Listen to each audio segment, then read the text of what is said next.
आज का ये पहला क्वेश्चन है, कथन निष्कर्ष से क्वेश्चन आया है।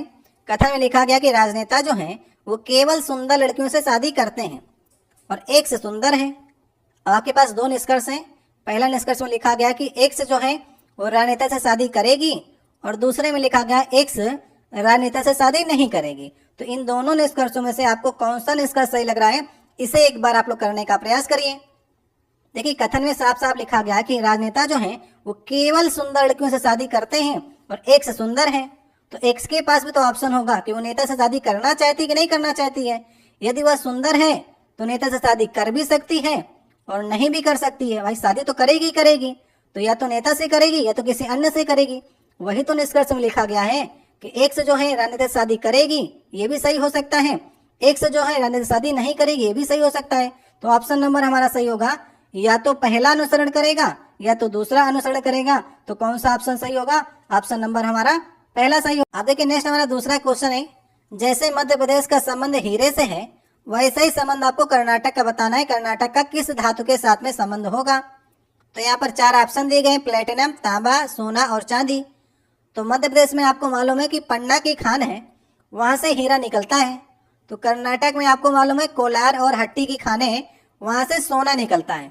तो सही ऑप्शन नंबर हमारा तीसरा हो जाएगा। तो जैसा संबंध मध्य प्रदेश का हीरे के साथ में है वैसा कर्नाटक का सोने के साथ में होगा।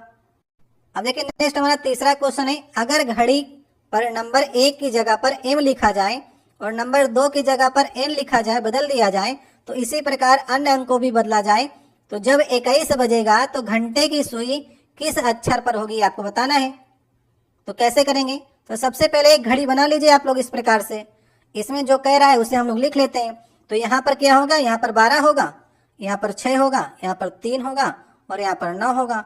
तो यहाँ पर 1 से आपसे स्टार्टिंग भी करा रहा है, तो 1 2 भी आपको बनाने पड़ेंगे। तो 1 यहाँ पर होगा, 2, फिर 3 के बाद 4, 5, 7, 8 और 10 और 11। इस प्रकार से ये हमारी घड़ी बन गई है। तो आपसे कह क्या रहा है कि यदि 1 की जगह पर आप m लिख दें, तो मतलब 1 की जगह पर अगर आप m लिख देते हैं और 2 की जगह पर n लिख दें, तो 2 की जगह पर n लिख दीजिए। इसका मतलब ये है कि अन्य को भी आपको बदलना है। तो m के बाद n आता है, तो एक एक आप आगे बढ़ते जाइए अल्फाबेट में जैसे बढ़ता है आपका। तो m के बाद n, फिर आपका o आ जाएगा, p, q, r, s, t, u, v, w और यहाँ पर आपका x आ जाएगा। ठीक है, इस प्रकार से आपने बदल दिया। अब कह रहा है कि जब 21 बजेंगे तब घंटे की सुई में कौन सा अक्षर होगा? 21 बजने का मतलब है कि रात का आपका, जब आपका बजेगा 9, रात का 9 बजेगा तभी तो 21 बजेगा, क्योंकि 24 घंटे होते हैं और 21 बजेगा रात वाला। तो 9 की जगह पर आपने क्या यहाँ पर लिख दिया? यू लिख दिया है। तो सही ऑप्शन नंबर हमारा लास्ट वाला हो जाएगा। समझ गए आप? ये 24 घंटे में आपसे पूछा है, तो 2 बार घूम करके सुई आएगी आपकी घंटे वाली। तो पहली बार भी आपका यू मिलेगा 9 बजे और दूसरी बार रात में भी 9 बजे यू मिलेगा। सही ऑप्शन इसका लास्ट वाला हो जाएगा। अब देखिए, नेक्स्ट हमारा चौथा क्वेश्चन है। यहाँ पर देखिए लिखा गया है कि ये देखिए उत्तर आकृति आपको पूछी जा रही है कि जो प्रॉब्लम फिगर है हमारा, उसका सही से आपको जल प्रतिबिंब बताना है। तो प्रॉब्लम फिगर ये है और आंसर फिगर आपके सामने ये है। तो पूछ रहा है कि आकृति जो बनी हुई है, यदि इसका जल प्रतिबिंब लिया जाए तो इन चारों ऑप्शनों में से ए बी सी डी में से कौन सा आपको सही लग रहा है? तो यदि आपसे जल प्रतिबिंब पूछता है तो आपको दर्पण कहाँ पर लगाना होता है? दर्पण आपको यहाँ पर लगाना होता है इस प्रकार से। तो अगर दर्पण यहाँ पर लग रहा है तो घूम करके उल्टी संरचना आपको प्राप्त होगी। वो किस ऑप्शन में बनी हुई है आप देख सकते हैं। तो ऑप्शन नंबर सी देखिए, घूम करके ये आपका नीचे आ जाएगा और इस प्रकार से संरचना ये बनेगी। तो दर्पण आपको यहाँ पर लगाना होता है। इसमें देखिए ए वाले ऑप्शन में तो आकृति ही चेंज कर दी है। यहाँ पर देखिए इसने यहाँ पर कट का मार्क लगा दिया, तो आकृति तो चेंज नहीं होगी, बस घूम ही सकती है। और डी वाले में देख लीजिए, डी वाले में देखिए यहाँ पर इसने इस प्रकार से नहीं बनाया है। तो डी वाला और ए वाले में कंफ्यूज आपको नहीं होना है। सही ऑप्शन नंबर हमारा सी होगा। तो इस प्रकार से पहले आपको हिंदी में दिया गया, फिर आपको इंग्लिश में, फिर आपको ऑप्शन मिलेंगे। तो ऑप्शन में सी वाली आकृति जो होगी वही सही ऑप्शन होगी।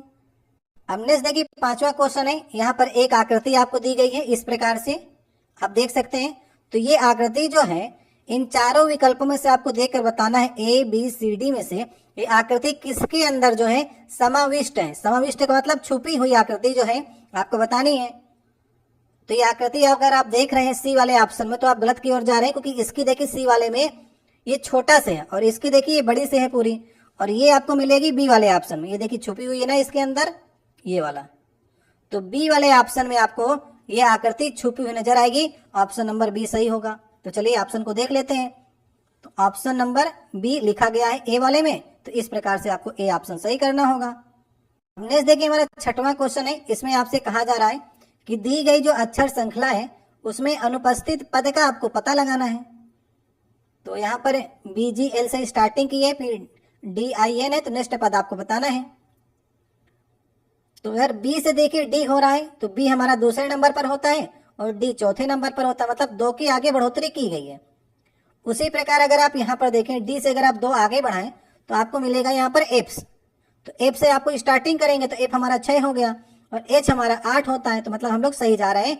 2 आगे बढ़ाएंगे और आपके ऑप्शन में एफ से 2 रखे गए हैं, तो भी आपको एक पद और आगे बढ़ाना पड़ेगा। तो जी देखिए जी की नंबरिंग होती है 7, यहाँ पर देखिए जी होता है 7 स्थान पर, और अगर आई को अगर आप देखेंगे आई होता है 9वें स्थान पर। तो यहाँ पर भी 2 बढ़ाए आगे, तो आई से अगर आप 2 आगे बढ़ाएंगे तो आपको के मिलेगा। तो एफ के बाद आपको के रखना होगा, और किस ऑप्शन में रखा गया? ऑप्शन नंबर 1 में रखा गया है। सही करिए 1 वाले ऑप्शन को, आगे बढ़ जाइए। तो इस प्रकार से आपको जल्दी जल्दी क्वेश्चन करना होता है। तो 2 की हर आपके लेटर्स में जो है वो बढ़ोतरी की गई हर पद में, बस इतना ही आपसे पूछा गया था। अब देखिए नेक्स्ट हमारा 7वां क्वेश्चन है। यहाँ पर लिखा गया है श्री एक्स जो है ए बिंदु से यात्रा आरंभ करता है और पश्चिम की ओर 80 किलोमीटर की चलता है तथा बाईं ओर मुड़ता है, फिर 50 किलोमीटर चलता है, बी बिंदु पर पहुंचता है। तो ए और बिंदु बी के बीच की लघुत्तम दूरी आपको ज्ञात करनी है। तो चलिए सबसे पहले हम लोग क्या करते हैं, दिशाओं को बना लेते हैं। इधर आपका पूर्व होता है, इधर आपका पश्चिम होता है, इधर आपका उत्तर होता है, नीचे आपका दक्षिण होता है। क्या रहा है, ए जो है ए बिंदु से एक से चल रहा है, तो ए बिंदु हम बीच वाले सेंटर को ही मान लेते हैं। तो यहां से अगर एक से चल रहा है तो पश्चिम की ओर 80 किलोमीटर पहले चलता है, तो ए को हम पश्चिम की ओर 80 किलोमीटर चला दिए।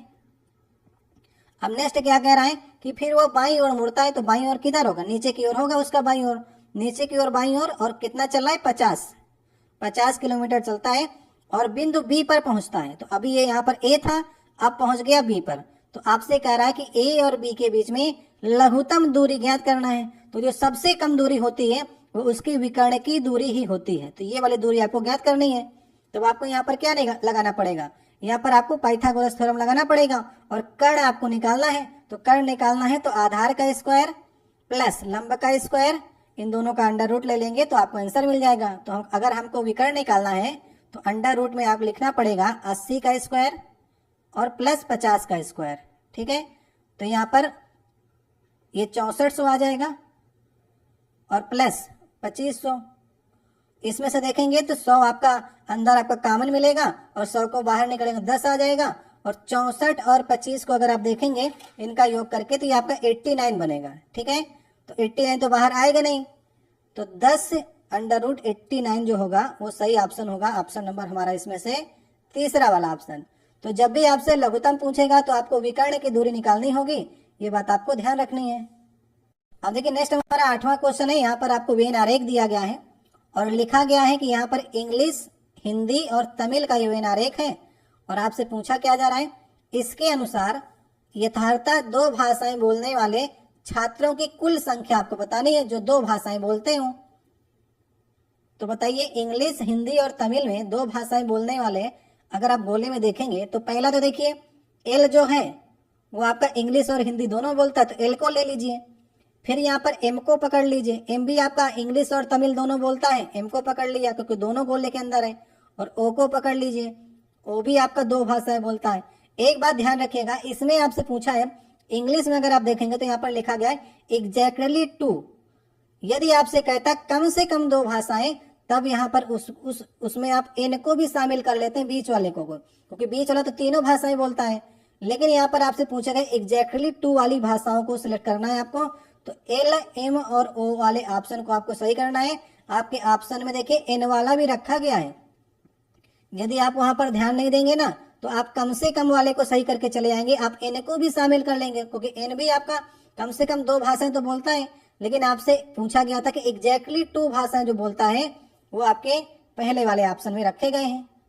अब नेक्स्ट देखिए 9वां क्वेश्चन है। इसमें कहा जा रहा है कि कथन निष्कर्ष में क्वेश्चन आया है और कथन में लिखा गया है कि लोगों का सोचना है कि सरकार को कर भुगतान एक बोझ और अपव्यय है, इसलिए वे कर देने से बचते हैं या स्वयं टैक्स नहीं देते। ये कथन में लिखा गया है कि लोग टैक्स देने से सरकार को बचते हैं और एक बोझ समझते हैं, एक अपव्यय समझते हैं टैक्स देने को। तो अभी निष्कर्ष को देख लेते हैं, कौन कौन से निष्कर्ष आपके सामने रखे गए। तो पहले में लिखा गया कि इसका अगर टैक्स नहीं दे रहे हैं तो सरकार क्या कर सकती है। सरकार जनता को जागरूकता पैदा करनी चाहिए कि सरकार को किए जाने वाला कर जो है वो देश निर्माण में काम आता है, या फिर दूसरा करों में वृद्धि कर देनी चाहिए ताकि धनराशि एकत्रित हो सके। तो वैसे पहले से टैक्स नहीं दे रहे हैं और आप टैक्स बढ़ाएंगे तो और टैक्स बचाने का प्रयास करेंगे, तो दूसरा वाला तो गलती हो गया निष्कर्ष से। पहला वाला सही है कि जागरूकता फैलाए सरकार ये बताए कि हम जो आपके पैसा ले रहे हैं इसका सही जगह पर इस्तेमाल कर रहे हैं, इसमें कोई घोटाला नहीं हो रहा है। जो पैसा आपसे ले रहे हैं वो आपके सड़कों में, वो आपकी योजनाओं में, वो किसी प्रकार से आपके ही पास पहुंच रहा है। इस प्रकार से जागरूकता पहुंचाएंगे तो लोगों को टैक्स देते समय ये बोझ और अपव्यय नहीं लगेगा। ये देश के विकास में भागीदारी करने के लिए लोगों को ऐसा लगेगा। तो ये सरकार ऐसी जागरूकता फैलानी चाहिए। तो ए वाला जो है निष्कर्ष सही होगा। कहाँ पर लिखा गया है, सिर्फ एक ही अनुसरण करेगा, डी वाला ऑप्शन सही होगा। अब देखिए नेक्स्ट हमारा 10वां क्वेश्चन है। यहाँ पर एक आपको तालिका दी गई है, तालिका को आपको ध्यान से देखना है। तो कक्षा 10 में अनुभाग ए और अनुभाग बी की मध्यावधि और सत्रांत परीक्षा में भाग लेने वाले छात्रों की संख्या का विवरण यहाँ पर दिया गया है। तो अनुभाग ए वाला यहाँ पर रखे गए छात्र, ठीक है, और बी वाले यहाँ पर रखे गए हैं। तो पूछा क्या जा रहा है आपसे, अनुभाग ए में छात्रों का परसेंटेज कितना है ये आपको बताना है। तो अनुभाग ए वालों को देख लीजिए यहाँ पर। तो यहाँ पर अनुभाग ए में 28 है, 14 है, 6 है, 64 है। इन सब को जोड़ेंगे तो अनुभाग ए में निकल कर आएंगे टोटल 112 छात्र। और अनुभाग बी का निकाल लीजिए भाई। अनुभाग ए का अगर परसेंटेज निकालना है तो टोटल में से तो आपको निकालना पड़ेगा। तो बी का भी निकाल लीजिए। तो बी कितना होगा, 23, 12, 17 और 55 अगर आप जोड़ेंगे तो ये निकल कर आएगा 107। तो टोटल हमारे जो छात्र हो जाएंगे उनकी संख्या होगी ए प्लस बी में अगर आप जोड़ेंगे तो ये निकल कर आएंगे आपके 219, ठीक है। तो टोटल में से अगर आपको ए का परसेंटेज तभी तो आप निकाल पाएंगे ए का परसेंटेज। तो 112 बटे 219 मल्टीप्लाई 100 करेंगे अगर आप, तो आपके सामने आ जाएगा 51.14% जो छात्र होंगे वो अनुभाग ए के छात्र होंगे। यही आपने इसमें निकाला। तो सबसे पहले ए का निकाल लीजिए, बी का, दोनों को जोड़ करके टोटल निकाल लीजिए, फिर आपको इसमें ए के परसेंटेज निकल के आएंगे। तो पूछा क्या गया, आंसर कितना निकलेगा आपका, देखिए 51.14 था, तो 51.1 इसमें सही ऑप्शन होगा। अब देखिए नेक्स्ट हमारा 11 नंबर क्वेश्चन है।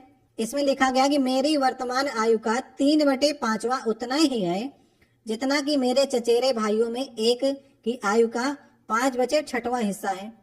मेरी 10 वर्ष पहले की आयु और उसकी आज से 4 साल बाद की आयु होगी।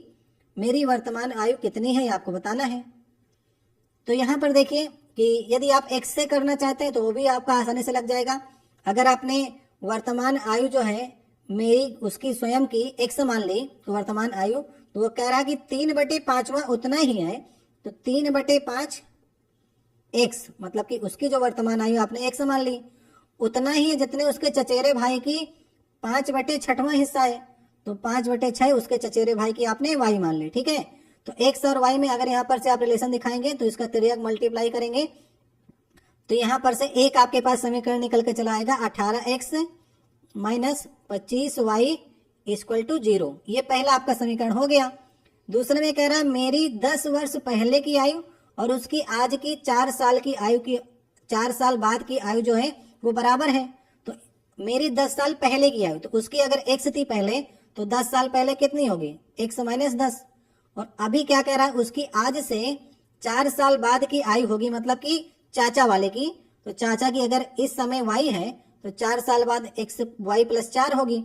तो यहाँ पर से एक समीकरण और आपको मिल जाएगा, कौन सा मिल जाएगा, x minus Y equal to 14 मिल गया। ये दूसरा समीकरण हो गया। तो x और y की यहाँ पर से आप वैल्यू को आराम से निकाल सकते हैं जल्दी जल्दी। तो x आपका आ जाएगा 50, अगर x 50 आ गया तो y अपने आप 36 आ जाएगा। तो आपसे पूछा क्या गया, मेरी वर्तमान आयु पूछी गई है, जो कि हमने एक सही मानी थी, तो सही ऑप्शन नंबर डी हो जाएगा 50। तो इस प्रकार से भी आप कर सकते हैं। अगर आपको और भी तरीके से करनी है तो जैसे आपको इजी लगे वैसे आप कर सकते हैं। अब देखिए नेक्स्ट हमारा 12 नंबर क्वेश्चन है। दिए गए क्रम में आपको बताना है कि चित्र चयन करना है कि इसमें से आपको ऑड फिगर कौन सा लग रहा है, अलग फिगर कौन सा लग रहा है। तो A B C D E यहां पर आपको दिए गए हैं, तो अभी आप अलग बताइए, अलग आपको कौन सा लग रहा है। अलग यहां पर ये समझ में आ रहा है, सी वाला देखिए, सी वाला जो है यहां पर इसने 2 डॉट कर दिए हैं, बाकी सब जगह एक ही डॉट था ब्लैक वाला, और इसने यहां पर 2 डॉट करके इस चित्र को अलग कर दिया है। तो सी वाला जो होगा वो किस ऑप्शन में रखा गया ये भी आपको देखना पड़ेगा एग्जाम में। ऐसा नहीं कि सी को सही कर दीजिए ये वाले आ जाएंगे। सी वाला डी में रखा गया है। जो नए लोग एग्जाम देने जा रहे हैं उनको इस बात का विशेष तौर पर ध्यान देना है कि सी वाला किस ऑप्शन में रखा गया है, वही आपको कंप्यूटर में जाकर के उसी के ऊपर कर्सर आपको ले जाना है। देखिए नेक्स्ट हमारा 13 नंबर क्वेश्चन है। कथन और तर्क और अनुमान से आपका क्वेश्चन आया है। देखिए तर्क में लिखा गया है कि बस यात्रा कंपनी बेस्ट ने अपने किराए में 10% बढ़ोतरी का फैसला किया है। तो अनुमान आप क्या लगा सकते हैं, अगर ये तर्क है तो अनुमान आपको इसी तर्क के अनुसार आपको करना है। तो अनुमान में लिखा गया है यात्री जो है बेस्ट बस यात्रा कंपनी से कम किराया वाली अन्य बसों का विकल्प चुन सकते हैं। ये बात बिल्कुल सही है भाई, यात्री को जहां पर कम किराया लगेगा वहां पर तो चला ही जाएगा। अगर आपने 10% बढ़ाया है और किसी ने अगर आपने 100 की जगह 110 कर दिया किराया, तो कोई अगर 100 ले रहा है तो यात्री वहां पर तो जा ही सकते हैं। और दूसरा ये भी हो सकता है कि किराया वृद्धि के बाद भी बस यात्रियों की संख्या पहले जैसी बनी रही, ये भी सही हो सकता है। अगर बेस्ट जो है अच्छी कंपनी है, अच्छी सर्विस दे रही है, तो लोग 100 की बजाय 110 देने को भी तैयार रहेंगे। तो ऐसा भी हो सकता है कि संख्या घटे नहीं, पहले जैसी रहे। तो दोनों कंडीशन हो सकती हैं 10% किराया बढ़ाने के बाद। तो 1 और 2 दोनों निहित होंगे। कौन सा ऑप्शन सही होगा, ऑप्शन नंबर 1। ठीक है, इस प्रकार से आपको इन क्वेश्चनों को समझ करके करना होता है। अब नेक्स्ट देखिए 14 नंबर क्वेश्चन है। ये कह रहा है कि उस सही विकल्प का आपको चुनाव करना है जो श्रृंखला को पूरी करेगा। श्रृंखला कैसे है, यहाँ पर ACT लिखा गया है, EGG लिखा गया है, INK लिखा गया है। तो अभी आप लोग देखिए श्रृंखला कैसे आगे बढ़ रही है। थोड़ा सा समय लीजिए, वीडियो को रोकिए और लगाने का प्रयास करें। कुछ में इसमें थोड़ा से अलग कुछ करने का प्रयास किया है क्वेश्चन में। इसमें कुछ आगे नहीं बढ़ा रहा है। अगर आप ध्यान से देखेंगे तो ये स्टार्टिंग कर रहा है वावेल से। जो स्वर होते हैं इंग्लिश के, उसमें अगर आप देखें तो A-E-I-O-U, तो स्टार्टिंग पहले वाले की इसने ए से की है, तो ACT लिख दिया। ई से की दूसरे वाले की तो एक लिख दिया, आई से किया तो इंक लिख दिया। तो ओ वाला ढूंढ लीजिए, ओ से क्या बन सकता है, ओ से हमारा ओल्ड ही रखा गया है ऑप्शन में, तो ऑप्शन नंबर हमारा पहला सही होगा। तो इस प्रकार से आपके वावेल और कॉन्सोनेंट का ध्यान देकर भी रीजनिंग के क्वेश्चनों करना होता है। जरूरी नहीं कि हर जगह आप +1 -1 ढूंढते जाएं और बाद में आप ये नहीं सही कर पाए कि क्वेश्चन पूछा कैसे गया था। देखिए नेक्स्ट हमारा 15 नंबर क्वेश्चन है। यहाँ पर आपको एक आरेख दिख रहा होगा। इसमें जनवरी, फरवरी, मार्च, अप्रैल, मई, जून के आंकड़े दिख रहे हैं। तो जो आपको पहला चार्ट दिख रहा है, चार्ट में पहली संख्या जो है, जो आपको ब्लू वाली दिख रही है, वे मोटरसाइकिल की संख्या है। ठीक है, और दूसरी संख्या टोटल गाड़ियों की संख्या है। जो आपको ऑरेंज वाला दिख रहा है ना, बड़ा वाला कॉलम, ये टोटल गाड़ी है, और ये ब्लू वाली उस साल उस महीने की मोटरसाइकिल की संख्या है। तो पूछा क्या जा रहा है आपसे, ये भी देख लेते हैं। पूछा जा रहा है आपसे प्रश्न में कि दिए गए आंकड़ों के आधार पर जनवरी से अप्रैल के दौरान मोटरसाइकिल के अलावा बाकी गाड़ियों के पंजीकरण की संख्या कितनी बढ़ी है, आपको बतानी है। तो हम लोग देख लेते हैं। जनवरी, फरवरी, मार्च, अप्रैल आपसे पूछ रहा है कि 2017 के दौरान मोटरसाइकिल के अलावा, ठीक है, मोटरसाइकिल के अलावा अगर आपको निकालनी है तो टोटल गाड़ियां 27 हैं और मोटरसाइकिल 21 हैं। तो अगर जनवरी की बात करेंगे तो जनवरी में मोटरसाइकिल के अलावा जो गाड़ियां होंगी वो 6 होंगी, और ये टोटल 1000 में है, हर संख्या जो 1000 में है, तो ये 6000 हो गई। ठीक है, जनवरी में हमने देखा कि टोटल अगर गाड़ियों से हमने मोटरसाइकिल निकाल दिया तो पंजीकरण में जो गाड़ी आई, बाकी गाड़ियों की संख्या जो है वो 6000 आ गई। उसी प्रकार से अप्रैल, वो आपका मई का, फरवरी का निकाल लीजिए, मार्च का निकाल लीजिए, और अप्रैल तक आपसे पूछा है। तो अप्रैल में देखिए, अप्रैल में है टोटल 35000 गाड़ियां और 20000 मोटरसाइकिल हैं, तो अगर आप अप्रैल की बात करेंगे तो अप्रैल में आपका निकल कर आएगा 35 में से 20 घटा देंगे तो 15,000 अन्य गाड़ियां आ जाएंगी मोटरसाइकिल के अलावा। लेकिन इसने जो है ऑप्शन में अगर आप देखेंगे तो जनवरी और अप्रैल को दोनों को घटा करके इसने 9,000 जो है आंसर निकाल दिया है कि 9,000 जो है वो बाकी अन्य गाड़ियां हैं। जबकि पूछा इसने क्वेश्चन है जनवरी से अप्रैल, अगर जनवरी और अप्रैल पूछता तब हम दोनों को घटाते हैं, लेकिन जनवरी से अप्रैल में पूछा है तो इसे फरवरी का, मार्च का, इन सब का निकाल करके पहले तब घटाना चाहिए था। लेकिन अभी इसने देखिए यहाँ पर ऑप्शन में देखेंगे अगर आप तो इसने 9,000 सही कर दिया है। तो इसने सिर्फ जनवरी और अप्रैल का निकाल कर किया है, जबकि इसको जनवरी से अप्रैल सभी महीनों का निकाल कर करना चाहिए था। ये थोड़ा से इसमें गलती की गई है। तो आप लोग चारों महीने के निकाल करिएगा तब ये आपका आंसर मिलेगा। बाकी मेरे हिसाब से इसका आंसर 9,000 नहीं होना चाहिए। अब देखिए नेक्स्ट हमारा 16 नंबर क्वेश्चन है। आपसे पूछा जा रहा है how many triangles are present in the following figure. मतलब इस फिगर में कितने आपको त्रिभुज नजर आ रहे हैं, ये आपको बताना है। तो चलिए बताइए। ऊपर देखिए हिंदी से लिखा हुआ आपको मिलेगा, नीचे इसमें इंग्लिश से लिखा हुआ मिल रहा है ऑप्शन, लेकिन आपको एक ही बार लिखेंगे इसलिए हम आपको इंग्लिश वाला आपको ये चित्र दिखा रहे हैं। ठीक है, तो यहाँ पर अगर आपको त्रिभुज गिनना है तो एक बात आप लोग समझिए कि इसमें आपको ट्रायंगल तो गिनना ही है। तो अगर आप इस संरचना के ऊपर ध्यान देंगे तो अगर हम इसे 20 से काट दें तो इसमें आपको 3 त्रिभुज नजर आएंगे। पहला ये छोटा वाला, दूसरा ये छोटा वाला, 2 हो गए, एक आपका बड़ा वाला। तो इस संरचना में आपको 3 आपको ट्रायंगल देखने को मिल रहे होंगे। तो इसी प्रकार से इस प्रकार की संरचना कहाँ कहाँ बनी है, तो यहाँ पर आपको 3 नजर आएंगे ट्रायंगल, यहाँ पर आपको 3 मिलेंगे, यहाँ पर आपको 3 मिलेंगे और अंदर एक बना हुआ है। तो 3 जो को 12 तो कंफर्म होगा कि 12 इस आकृति से आपको त्रिभुज मिलेंगे ही मिलेंगे। तो अभी आपने 12 तो निकाल ही लिए हैं, अभी और देख लेते हैं। एक यहाँ पर आपको एक और दिख रहा है, ये छुटपुट देख लेते हैं। तो 12 आपने पूरे निकाले उस संरचना से और 2 आपको और मिल गए, तो टोटल इसमें आपको 14 ही मिलेंगे। बाकी एक बार आप लोग देख लीजिए, आपको ज्यादा दिख रहे हो तो ढूंढने का प्रयास करिए, 14 ही लेकिन मिलेंगे। ऑप्शन नंबर तीसरा सही होगा। नेक्स्ट देखिए 17 नंबर क्वेश्चन है। यदि प्रश्न छवि की दाएं तरफ दर्पण रखा हो, दर्पण तो रख ही दिया है, तो प्रॉब्लम फिगर ये है दर्पण इसने ये रख दिया है, तो बताइए इसका दर्पण पृथ्वी में इधर कैसा बनेगा, ABCD में से आपको बताना है। तो क्या लग रहा है आपको, प्रॉब्लम फिगर अगर ये है तो अगर ये दर्पण सबसे पहले त्रिभुज के सामने है तो इधर त्रिभुज ही बनेगा, और त्रिभुज जैसा है वैसा ही बनेगा, त्रिभुज उल्टा थोड़ा नहीं हो जाएगा दर्पण के। तो अभी अगर आप देखना चाहे तो बी वाले ऑप्शन की ओर जाइए, तो बी वाले ऑप्शन में देखिए त्रिभुज ट्रायंगल है, उसके ऊपर ये अर्धगोला होगा, जैसे रखा है वैसे ही होगा, तो वैसे ही रखा गया इसी में। बाकी में देखिए कहीं पर नीचे झुका दिया है, किसी में गिरा ही दिया गया है, किसी में और झुका दिया, ट्रायंगल को उल्टा कर दिया, तो ऐसा थोड़ा नहीं होता है। दर्पण लगाए हैं तो सिर्फ उसका जो है उसी प्रकार से संरचना बनेगी, जो पहले रखा गया दर्पण के वो पहले आएगा और जो ऊपर है वो आपका ऊपर आएगा। बी वाला ऑप्शन इसमें से सही हो जाएगा। अब देखिए नेक्स्ट हमारा 18 नंबर क्वेश्चन है। यहाँ पर आपसे प्रश्न पूछा जा रहा है कि PQRST में सबसे कम वजन किसका है, ये आपको बताना है। लेकिन आपको वजन नहीं बताना है, आपको ये बताना है कि जो कथन 2 दिए गए हैं आपको, पहला कथन दूसरा कथन, इसका उत्तर देने के लिए पर्याप्त है कि नहीं है, ये आपको बताना है। तो बिना लगाए तो आप बता नहीं सकते हैं, तो चलिए लगा लेते हैं। लिखा क्या गया है, Q का वजन जो है P और S से कम है, तो P पहले होंगे उससे, P और S, Q बाद में होगा कहीं पर। और लिखा गया S का वजन जो है वो T से ज्यादा है, तो S का वजन T से ज्यादा, तो T इसके बाद होगा S के कहीं पर। R का वजन Q से अधिक है, अगर R ज्यादा है Q से तो R पहले होगा Q के, लेकिन T से कम है तो T से पीछे है ही है। तो ये कन्फर्म होगा Q का वजन जो है वो सबसे कम होगा, ये बात तो बिल्कुल कन्फर्म है। लेकिन कैसे आपने पता लगाई, दोनों कथनों का आपने प्रयोग किया है, तब आप पता लगा पाए कि सबसे कम वजन किसका है।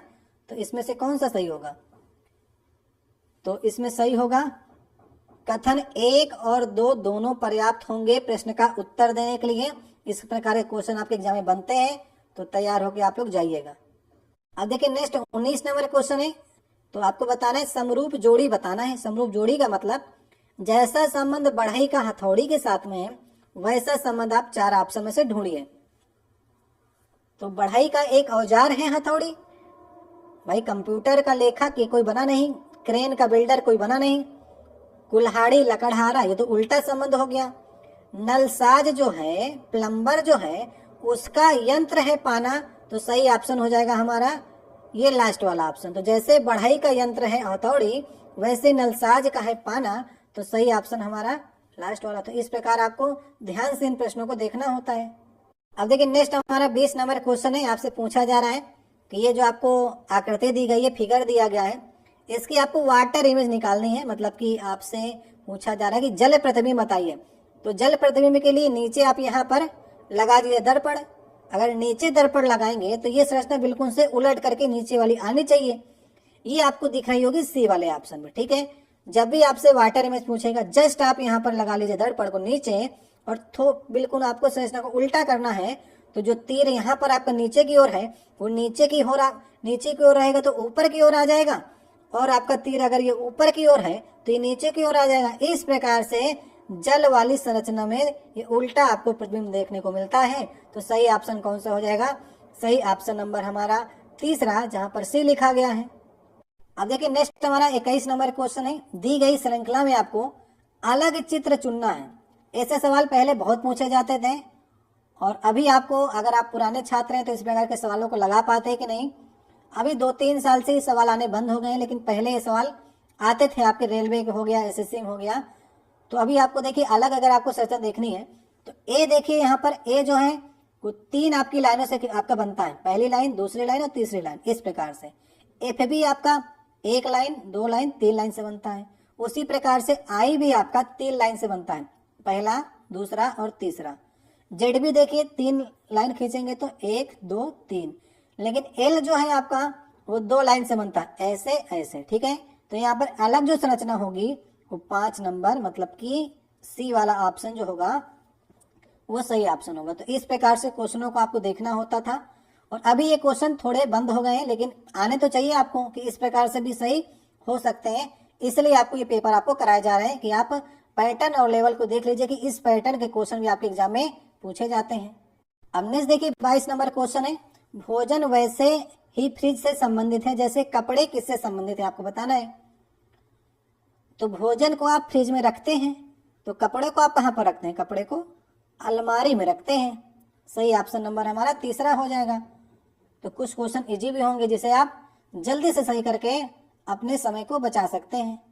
देखिए नेक्स्ट हमारा 23 नंबर क्वेश्चन है। देखिए कथन, निष्कर्ष और तर्क अनुमान, इस प्रकार के प्रश्न आपके कभी भी पीछा छोड़ने वाले नहीं है। चाहे आप 2018 में पेपर दे रहे हो, चाहे 20 में दे रहे हो, चाहे 21 में दे रहे हो, चाहे आप 24 में दें, चाहे आप 2025 में देंगे। कथन और निष्कर्ष, कथन, तर्क, इनसे जो है क्वेश्चन 4 से 5 बनेंगे ही बनेंगे। और अपने हर सेट में हम कराने का प्रयास करते हैं कि जितना आप प्रैक्टिस करेंगे उतने ही सही आपके आते हैं। इसकी कोई ट्रिक नहीं होती है, ठीक है। इसको जितना आप प्रैक्टिस करते हैं, जितना रिलेट करते हैं तर्क से, उतना ही जल्दी आप इन सभी प्रश्नों को करना सीख जाते हैं। जैसे कि यहाँ पर तर्क में लिखा गया है कि सार्वजनिक धूम्रपान कानूनन अपराध है, तो अनुमान आप क्या लगा सकते हैं? तो सार्वजनिक मतलब कि जहां पर लोग ज्यादा हैं, अकेले करिए करना है, लेकिन सार्वजनिक जगह पर धूम्रपान करना अपराध है। तो अनुमान में लिखा गया कि धूम्रपान करने वाले व्यक्ति के स्वास्थ्य के लिए हानिकारक है। दूसरा, धूम्रपान सार्वजनिक स्थानों पर अन्य लोगों के स्वास्थ्य के लिए हानिकारक है। तो देखिए आप कर रहे हैं और वहां पर वार्निंग में लिखी होती है कि इसे मत पीजिए, लेकिन फिर भी कर रहे हैं, तो आपके लिए स्वास्थ्य के लिए हानिकारक है। ये बात तो सही है, लेकिन तर्क में ऐसी बात नहीं लिखी गई। तर्क में सिर्फ सार्वजनिक धूम्रपान की बात की जा रही है। तो हम पहले वाले को नहीं सही करेंगे। वो सार्वजनिक मतलब सभी लोगों को बचाने की बात कर रहा है कि वो अपराध है। आप पीजिए, कोई दिक्कत नहीं है, सरकार ने लगा रखा है वहां पर चेतावनी, पीते हैं कोई बात नहीं है, आपके लिए हानिकारक आप स्वयं जानते हैं, लेकिन सार्वजनिक जगह पर आपको नहीं पीना है क्योंकि अन्य लोगों के स्वास्थ्य का ध्यान रखना है। और यही बात सार्वजनिक धूम्रपान के बारे में चर्चा कर रहा है। तो दूसरा वाला अनुमान सही होगा, पहला गलत होगा। तो कौन सा ऑप्शन सही होगा इसमें से? इसमें से ऑप्शन नंबर हमारा ये वाला सही होगा। केवल 2 अनुमान निहित है, तीसरा वाला ऑप्शन सही होगा। अब नेक्स्ट देखिए 24 नंबर क्वेश्चन है। इसमें आपसे पूछा जा रहा है कि ये आकृति जो है वो किस आकृति के अंदर छुपी हुई है, मतलब कि समाहित है। तो ये आकृति आपको कहां पर लग रही, कहां पर ये आकृति को अंदर रख दिया गया है, आपको बताना है। करने का प्रयास करिए। यदि आप इस आकृति को देखें तो ये आकृति जो बनी हुई है वो आपको 20 संरचना के अंदर देखने को मिल रही है, ऐसे ऐसे ऐसे ऐसे और 20 से कट। तो ये आपको बी संरचना और ए वाले ऑप्शन में रखा गया है, तो ए वाला ऑप्शन सही ऑप्शन होगा। तो ये आकृति कहाँ पर छुपी है, बी वाले ऑप्शन में छुपी है, और बी वाला ऑप्शन ए वाले ऑप्शन रखा गया, तो ए वाला ऑप्शन सही ऑप्शन।